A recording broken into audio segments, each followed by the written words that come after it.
大家好，我是超子，今天给大家分享一道家常下饭菜——韭菜炒香干。这菜呀，您要是做好了，也是一道非常不错的下饭菜，经济实惠，好吃不贵，几块钱做一大盘。话不多说，接下来开始操作。首先准备一小把绿油油的头茬小韭菜，少许豆干或者香干。先把香干切成薄一点的厚片，全部切好以后放入碗中备用。头茬小韭菜清洗干净，切成长段。切好以后放入碗中备用。这道菜要想做得更好吃，我们需要放一点五花肉，5毛钱有肥有瘦的猪肉切成薄片。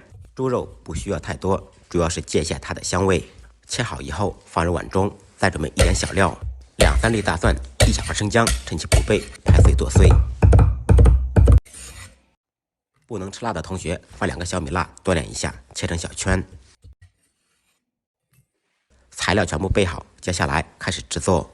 起锅，锅烧空气，烧至冒烟以后，放入少许油。先用油润面锅的全身，这样锅看起来就很舒服，用起来也不会粘锅。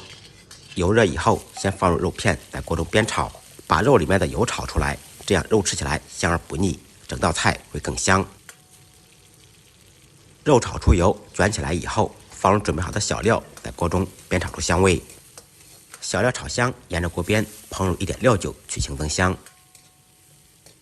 生抽、酱油炝锅，提前提味；老抽增加底色。随后放入刚才切好的香干，开大火简单翻炒扒拉2下。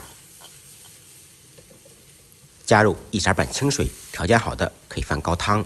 我们先用五花肉把香干稍微烧制一下，这样吃起来更入味更香。调味根据个人口味，放入适量的盐，一点点白糖，少许蚝油，翻拌均匀，使调料化开。开中火在锅中烧1-2分钟，把香干烧入味。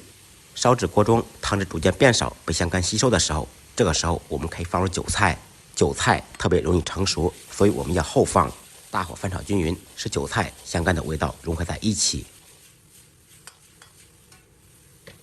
出锅之前淋入一点明油，翻炒均匀，起锅装盘。一道韭菜鲜嫩、香干入味的韭菜炒香干就做好了。简单好吃，下酒下饭，简单的家常菜，不一样的味道。感谢您的支持点赞，再忙再累，记得按时吃饭。下期视频见，拜拜。